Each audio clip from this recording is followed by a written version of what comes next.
Special right triangles practice quiz. Says half a square. Find the missing side lengths. Verify you are correct by using the Pythagorean theorem. All right, so this is half a square. So here's the other half of the square. If we're trying to find the missing side lengths, that means we want this and this. If this side is 5 and this is a square, this side is 5.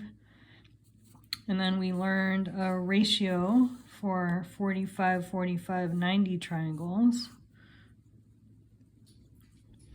which is that if these are the same, we'll call them both A, then this is A times the square root of 2.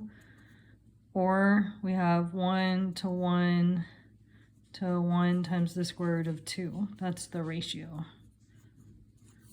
So for this problem, if these are both 5, you have 5, 5, and 5 times the square root of 2. So this side is 5 times the square root of 2.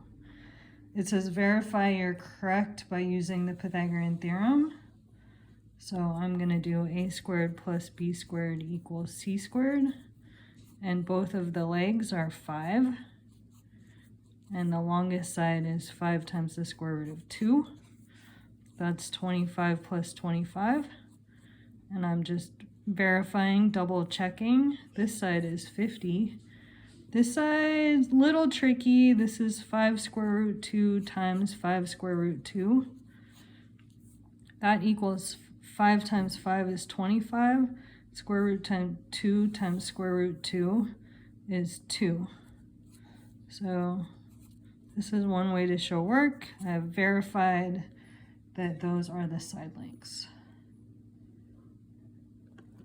Okay, problem 2, find the missing side lengths. Okay, and it says half an equilateral triangle. So here's the other half. Looks like that.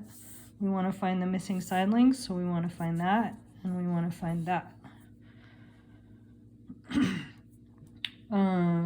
Since this is half an equilateral triangle, I know that this side is going to be 5 because this whole bottom part is 10, and this is half. So that part's easy. For this, you can memorize that a 30, 60, 90, if this side is the short leg, that's A, that's going to be 2A, and that's going to be A times the square root of 3. Or you can think of the ratio. We have, if the short leg is 1, the long leg is 1 times the square root of 3, and the hypotenuse is double. So for this problem, the short leg, or the hypotenuse, was 10. So we knew the short leg was 5. And we know the longer leg is 5 times the square root of 3. So this is 5 times the square root of 3. Again, it says verify you're correct by using the Pythagorean theorem. So I'm going to do a squared plus b squared equals c squared. And my legs are 5 squared. The other leg is 5 times the square root of 3 squared. And the hypotenuse is 10 squared. And I'm making sure that these are equal. This is 25. This is 100. And then this is 5 times the square root of 3 times 5 times the square root of 3. So again, like we did up there, this is 5 times 5 was 25. Root 2 times root 2 was 2. Down here we have 5 times 5 is 25. Square root 3 times square root 3 is 3. Because it's kind of like the square root of 9, which is 3. So this is 25 plus 75. And wouldn't you know it, both sides equal 100. So I have verified that that is correct. All right, down here we're looking at ratios in right triangles. Fill in the table for the ratios for the right triangle with the given side lengths.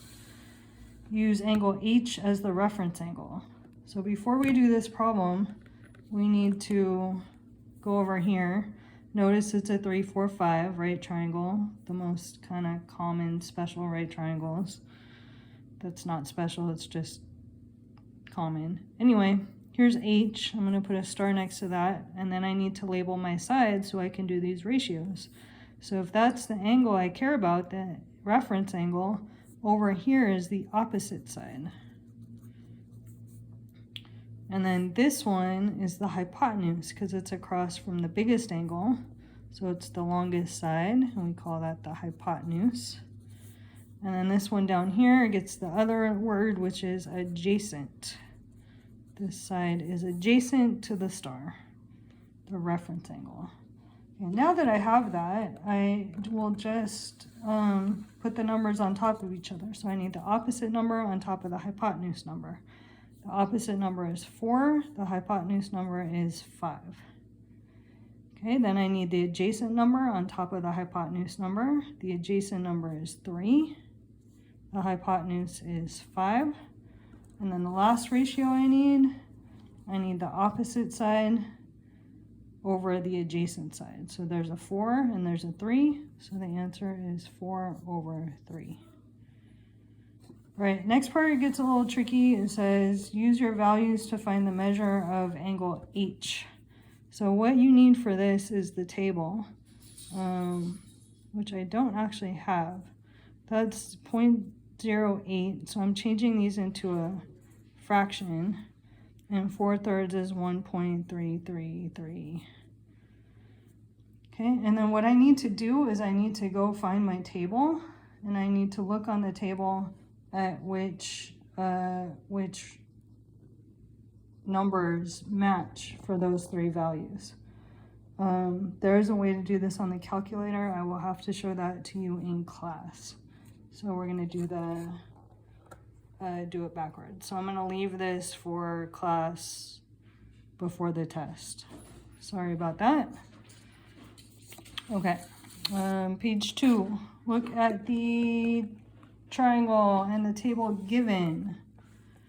The adjacent leg divided by the hypotenuse is 0.31. So this is for angle A. If that's angle A, this is going to be the opposite side. This is going to be the hypotenuse. And this is going to be the adjacent side. So whatever number, adjacent divided by hypotenuse, that will give me a decimal of 0.31. Opposite leg divided by hypotenuse is going to give me a decimal of 0.95. And then the opposite leg divided by the adjacent leg is going to give me a decimal of 3.1. All right, so what if I move the reference angle to angle C? What if now I'm talking about angle C? Where is the adjacent leg now? Well, that's going to be here. The opposite leg is going to be over here. The hypotenuse is still the hypotenuse. That didn't change. But if this is my reference angle, if I move the reference angle to C, now this one is the adjacent side.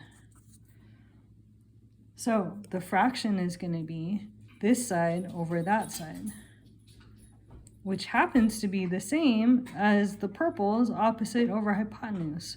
So angle A, opposite over hypotenuse, is equal to angle C, adjacent over hypotenuse. And that means whatever number I see right here, I'm going to put right here, because these angles are complementary. Okay, the same kind of thinking. If I'm trying to do opposite leg over hypotenuse for angle C, that's going to be the opposite over the hypotenuse for angle C. Happens to be the same as the adjacent over hypotenuse for angle A. So the number I see here is going to go right here in this box.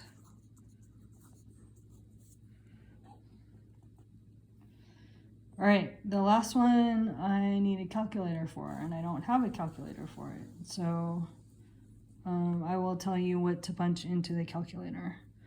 So we have, if you want to find this number, then you can divide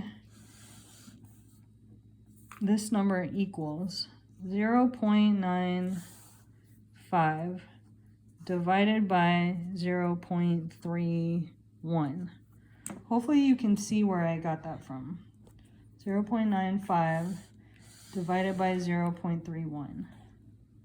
That's the number that goes in the box. So if you want to find what goes in this box, then you're going to do the opposite, or the reciprocal. You're going to do 0.31 divided by 0.95. That's going to tell you what goes in this box for the answer. Okay. Discuss the relationship between the first two columns. That's these two.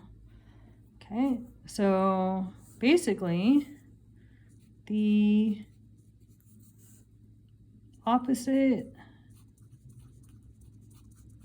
divided by the hypotenuse of angle A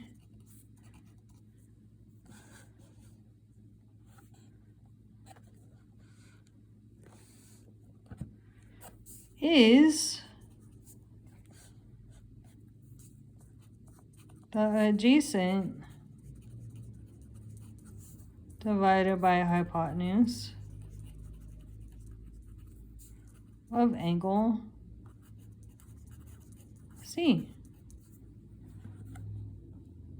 Okay. I'll go back to purple. The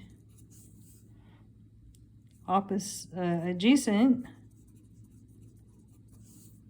divided by hypotenuse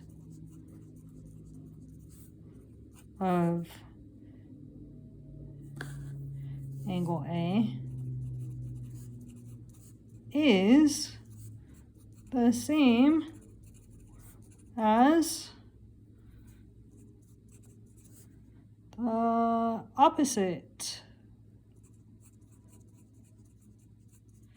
divided by hypotenuse of angle C. Okay, so if you know the values for angle A, then you just switch them. So that one goes there and that one goes there. If you can say that in other words, that is fine. All right, last one. How does knowing an angle measure help you find a side length?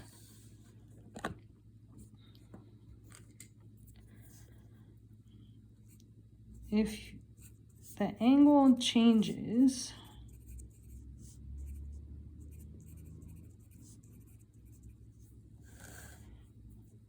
the ratio of the sides change.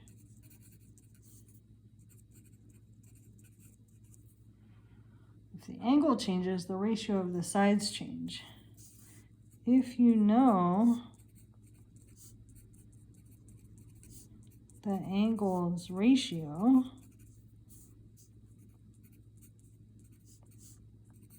you can use that to find a missing side. Okay, here's another way to think about it. If we have a 45, 45, 90, and you know that this side is 3. Okay. I know that the opposite over adjacent, the ratio is 1 to 1. The opposite over adjacent for a 45-degree angle equals 1. So I know it's a 1 to 1 ratio. So if I have something to 3, I know that x equals 3. That's assuming this side is x. If I change the angle, if I make the angle smaller than 45, So I'm going to make that angle smaller than 45. So now it's, let's say now it's 30 degrees. Let's say it's 35 degrees because I don't want it to be special. So it's 35 degrees. And I don't know that, but I know this side is still 3. Now I know the ratio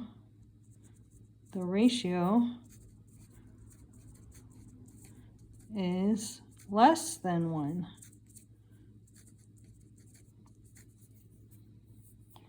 So the side is less than 3. So if you change the angle, it changes the ratio. If you know the relationship, then it can help you find the missing side length. Okay, hope that helps. I'll show you the other stuff in class tomorrow, how to find the angle measures.